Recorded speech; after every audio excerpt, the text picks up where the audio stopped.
My father-in-law was still warm when my husband asked me to sign the papers. Not that day exactly. Not while Frank was still breathing in the hospital bed we'd set up in the living room where he used to watch the hockey game on Saturday nights. But close enough that I could still smell the antiseptic on my hands from his last sponge bath when my husband David sat across from me at the kitchen table and slid the folder over. I'd been up since 4 that morning. Frank had a rough night, the kind where the pain broke through even the palliative meds, and he'd grip my wrist and try to say something that wouldn't come out right anymore. I'd sat with him until the sky outside the kitchen window went from black to the particular gray-blue that February mornings have in eastern Ontario. Then I'd made tea I didn't drink and watched the birch trees in the backyard stand perfectly still in the cold. That was 8 years into it. 8 years since Frank's first major stroke, when he was 71 and I was 53, and the doctor at Kingston General told us he would need full-time care within the year. 8 years since I'd left my position as an administrative supervisor at the Regional Health Authority, not fired, not let go, but quietly stepping back because David said his father needed family, not a rotating cast of strangers. 8 years since I'd become the person who managed Frank's medications, drove him to his appointments at Queen's University Health Sciences Center, learned how to operate the suction machine, and sat up through the long nights when his breathing changed, and I didn't know if it would change back. David had a good job. He traveled 3 weeks out of 4 for work, the kind of work that paid very well and kept him in hotel rooms in Calgary and Vancouver and Toronto. His sister Paula lived 40 minutes away in Napanee with her husband and her real estate business, and she visited Frank on his birthday and at Christmas, and sometimes at Thanksgiving if there wasn't a better offer. Connor, our son, was 24 and living in Ottawa working in tech, calling on Sundays when he remembered. I was the one who was there. Frank knew it. He never said much, he wasn't that kind of man, and after the second stroke the words had gotten harder to find anyway, but he knew. I could tell by the way he'd track me with his eyes when I came into the room. The way he'd relax when I sat beside him, like something in him could finally let go of whatever it had been holding. Once, about a year before the end, he'd had a clear morning those windows happened, brief and unpredictable, where he'd surface from the fog and be himself again for an hour or two, and he'd looked at me and said, very quietly, "Ruth, you should have had an easier life." "This isn't so hard," I told him. He shook his head. He didn't believe me, but he was too tired to argue. 2 weeks before he died, he called me into his room in the afternoon. David was in Halifax. Paula hadn't visited in 3 months. Frank was propped up on the pillows I'd learned to arrange just right, so his neck didn't ache, and he was holding something in his hand, the hand that still worked properly.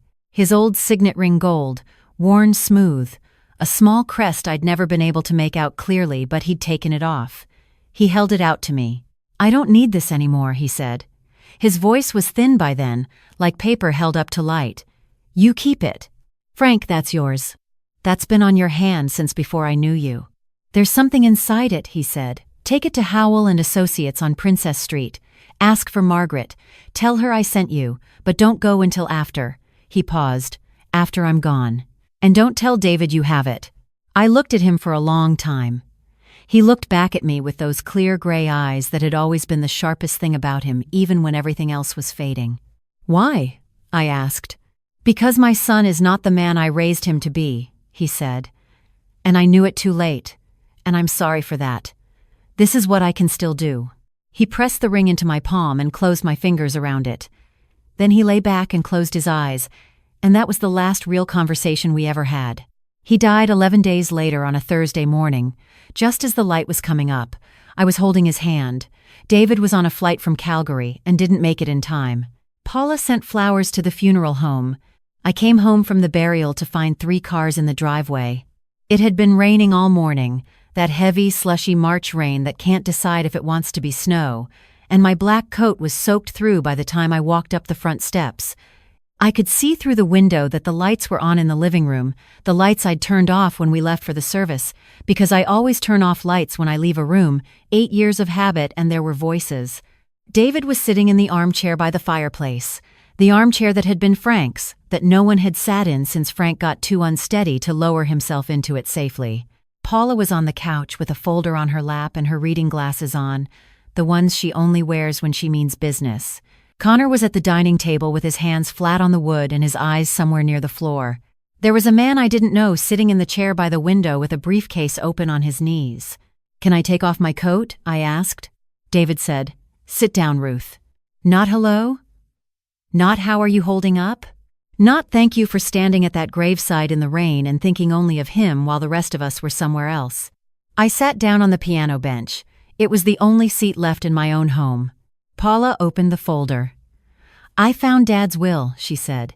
"It was in his desk in the locked drawer. I have a key because he gave me a copy years ago." I felt the ring in my coat pocket. I hadn't taken my coat off.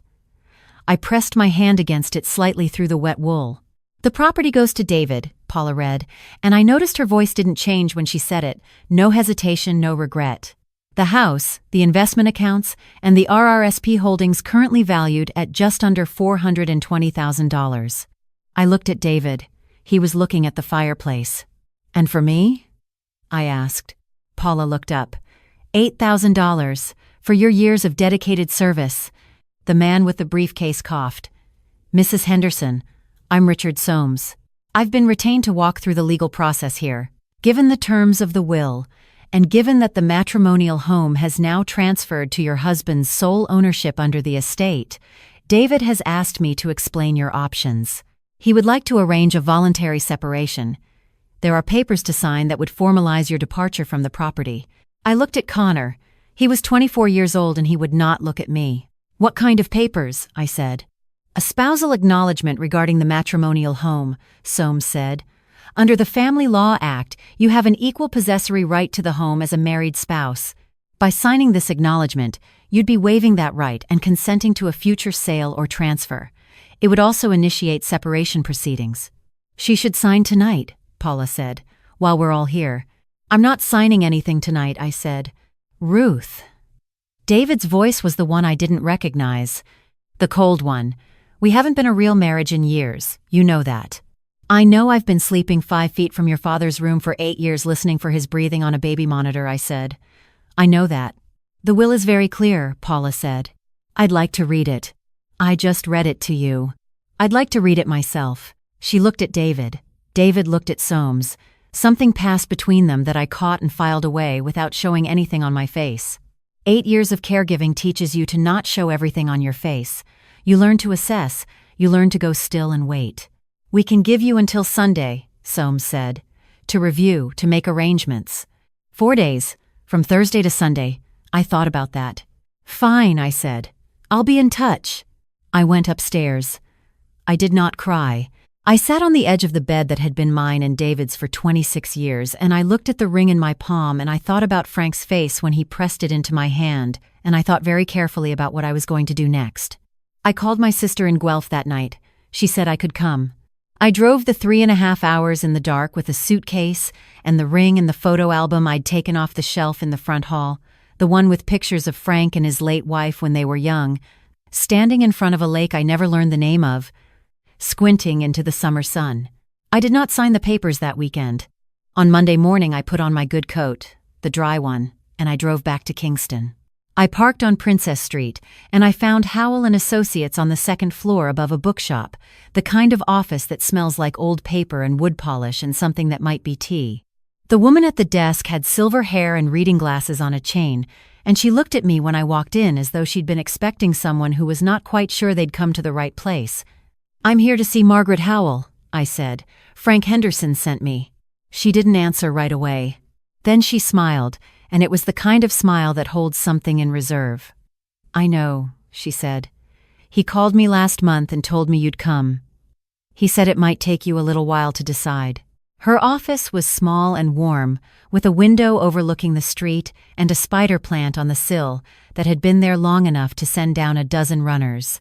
She poured me coffee without asking, black, and she sat down across from me and folded her hands. "Frank came to see me 14 months ago," she said. "He was having a clear period," his words, "and he wanted to make sure things were done properly before the windows got too short to rely on." She opened a drawer and laid a folder on the desk. He made a new will, witnessed by myself and 2 colleagues, notarized and filed with the Ontario Superior Court. He also made a video declaration, which he insisted on, because he said his children would challenge anything that could be challenged. I set the ring on the desk between us. She turned it over in her fingers, pressed something along the inner band I couldn't see from where I sat.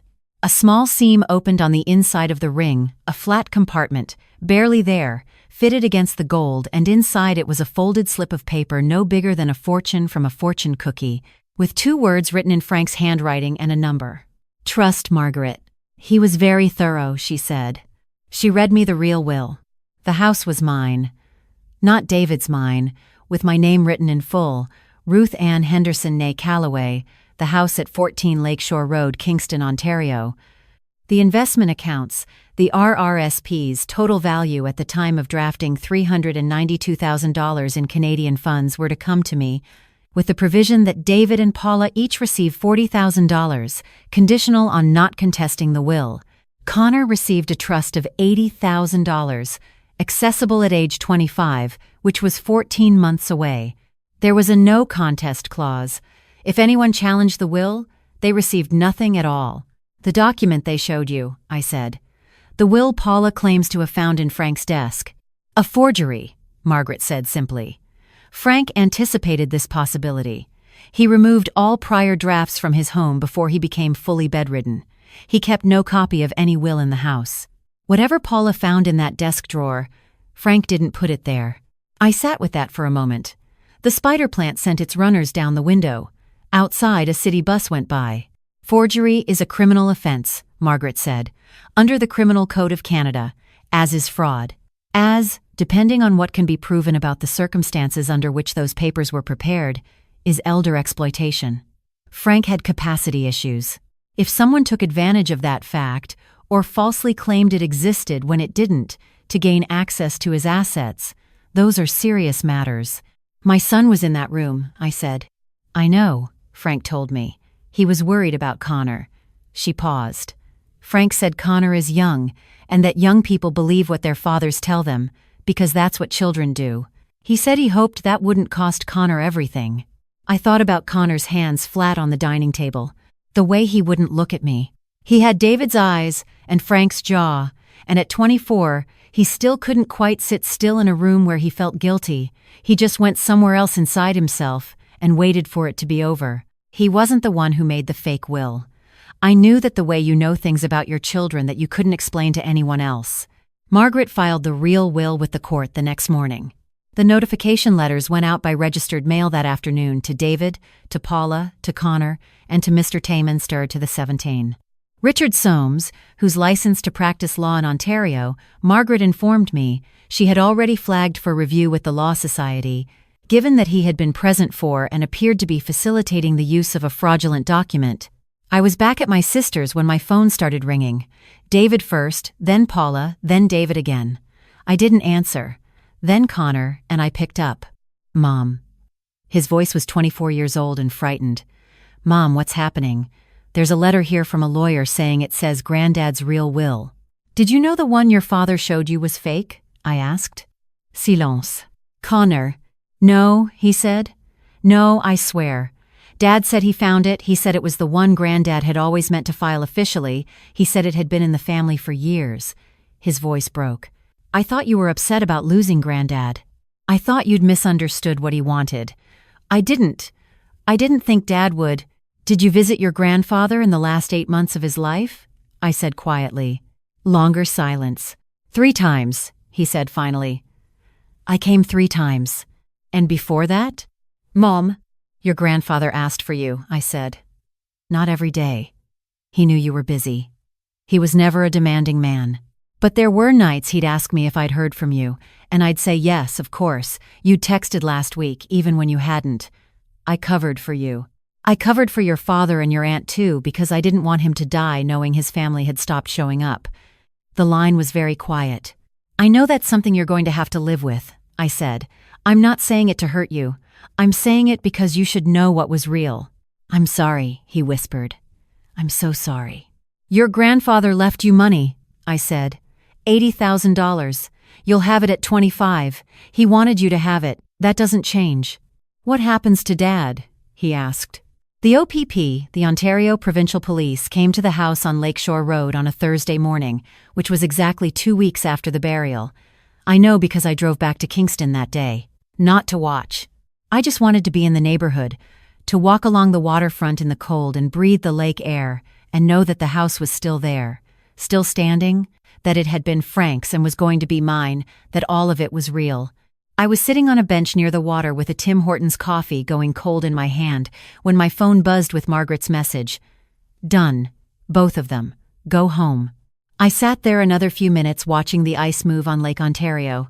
A dog ran past and looked at me like I was the most interesting thing it had seen all day.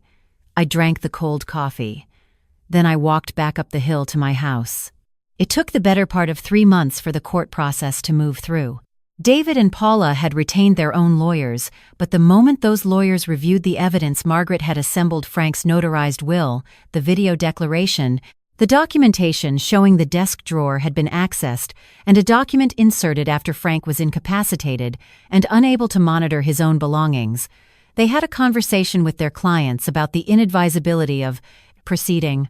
The no contest clause held. David and Paula each received their $40,000 and nothing more. The fraud and forgery charges moved through a separate track entirely. David received a conditional discharge and 2 years of probation, along with a fine. Paula, who Margaret's investigation determined had actually sourced the person who prepared the fraudulent document, received a criminal conviction that cost her her real estate license. I didn't feel satisfied exactly. I'd expected to feel satisfied, and instead I felt something more like the way the air smells after a long rain, clean and a little cold and very still. Connor drove down from Ottawa the weekend after it was all settled. He helped me move Frank's hospital bed out of the living room and back into the room where we stored seasonal things that had come from a medical equipment loan program and needed to be returned, and afterward we stood in the living room with the space open and strange-looking. And I thought about Frank sitting in that room on Saturday nights with the hockey game on. "Tell me about him," Connor said. "Not the sick version. Tell me who he was before." So I told him. I told him about the Frank who used to drive 3 hours to go to estate sales looking for particular editions of Louis L'Amour novels that he'd read as a young man. The Frank who had very strong opinions about how to properly sharpen a knife and would explain them to anyone who would stand still long enough to listen. The Frank who'd grown up in a small town north of Sudbury and carried that particular Northern Ontario practicality in everything he did, not cold exactly, but economical with sentiment, the kind of man who showed love through doing rather than saying. He said something to me once, I told Connor. He said you can tell a lot about a person by how they behave when there's nothing in it for them, when they think no one's watching, when there's no applause, no benefit, no record being kept. That's the real person. Connor was quiet for a while. Then he said, "He was talking about you. He was talking about all of us," I said, as a standard to try to meet. I didn't sell the house. There was a moment, in the middle of all of it, when I'd thought about selling, taking the money, and going somewhere entirely different, somewhere that didn't have Frank's presence in every room and the ghost of the marriage I thought I was in.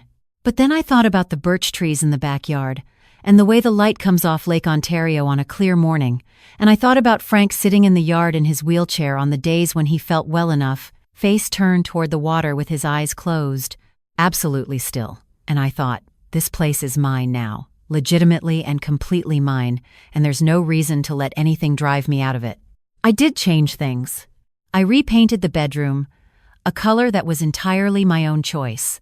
I turned the room that had been the caregiving room, the one with the medical equipment and the monitoring station I'd set up, into a proper guest room, for the first time since before Frank's illness. I planted a garden along the south side of the house in the spring, mostly perennials because I liked the idea of things that came back on their own. I also went back to work. Not in the way I'd worked before. The administrative role I'd had at the health authority had been filled years ago, and I wasn't sure I wanted it back, even if I could have had it, but I started volunteering with a caregiver support network that ran out of Kingston and the Nobird and the Cromley surrounding area. I went to the meetings and I sat in the circle with the people who were doing what I had done. The spouses, the daughters-in-law, the people who had reorganized their entire lives around someone else's needs, and I just listened. Sometimes I talked. I knew what it felt like to be the one in the room who was doing the work nobody wanted to do, and I knew what it meant to sit with someone who understood that without you having to explain it. Connor started coming down once a month, then twice a month. He helped me rearrange the bookshelves, and he ate dinner at the kitchen table where his grandfather had eaten dinner for 30 years, and slowly, the awkwardness of all of it began to soften into something else. Not the same as it was before. I didn't want it to be the same as it was before. Something different. Something we were both building from what was left. "Do you ever think about talking to Dad?" he asked once. We were eating pasta at the kitchen table, and the lake was dark through the window, and the kitchen was warm. "Sometimes," I said. "Not yet." "He's in Belleville," Connor said. "He's got an apartment." "I know. I don't think he's doing very well." I thought about that for a while. About David in an apartment in Belleville. About 26 years. About the way things accumulate and the way they dissolve. "That's not my responsibility anymore," I said. "I spent a lot of years being responsible for things that weren't mine to carry. I'm learning to put those down." Connor nodded. He looked, in that moment, very much like Frank. In the spring, I found something in the bookshelf. I was reorganizing a notebook, pale blue cover, tucked behind a row of Louis L'Amour paperbacks that had been Frank's and that I'd moved to the shelf in his old bedroom. The notebook had my name on the inside cover, written in Frank's handwriting from maybe 3 or 4 years ago, before it had gotten too shaky to be fully legible. Inside, he'd kept a record. Every medication I'd administered, the doses, the times, every appointment I'd driven him to, the dates and the purpose. Every night I'd been called to his room. With brief notes woke Ruth at 2 a.m., breathing difficulty. She sat with me until 5. Every time David had promised to come and hadn't, each time Paula had said she'd take over for a week so I could rest and found a reason she couldn't. Financial records, too. A column of amounts with dates that turned out to be the out-of-pocket prescriptions I'd paid for when coverage didn't extend to them, costs I'd never tracked, never expected back. Just quietly absorbed the way you absorb so many small costs when you're the person who's there. At the back of the notebook, one final page. "Ruth, if you found this, then things worked out the way I planned. I kept this record because I knew you wouldn't. That's the thing about you. You never think to keep score. That's both your greatest quality and the one that's cost you most in life. I hope what I've been able to leave you is enough to change that. Not the money, though. I hope the money helps. What I mean is this. I hope you stop keeping yourself small to fit into spaces other people have decided are yours. You deserve a full-sized life. Go have one. Frank." I sat on the floor of Frank's old room for a while with the notebook in my lap and the afternoon light coming through the window. Then I got up and went to make tea, and I stood in the kitchen looking out at the birch trees coming into leaf, and I felt, for what I think was the first time in a very long time, that I was standing in exactly the right place. The support network I'd been volunteering with was applying for charitable status. They needed someone to help manage the administrative side grant applications, coordination with the Provincial Ministry of Health, liaising with the half-dozen organizations across the region that were trying to do similar work. My background was exactly what they needed. I said yes. I didn't name anything after Frank. He would have found that embarrassing, the kind of thing that made him uncomfortable in the particular way Northern Ontario men get uncomfortable when sentiment becomes public. But I thought about him a lot in those early months of building something, the practicality he'd carried, the economy of effort, the understanding that love is not mostly a feeling, it is mostly a series of choices you make on ordinary days when no one is watching and there is nothing in it for you. I made his apple cake at Christmas, the recipe I'd learned from him in the second year of his illness when he was still well enough to stand at the counter and direct. Connor ate 2 pieces and then a third.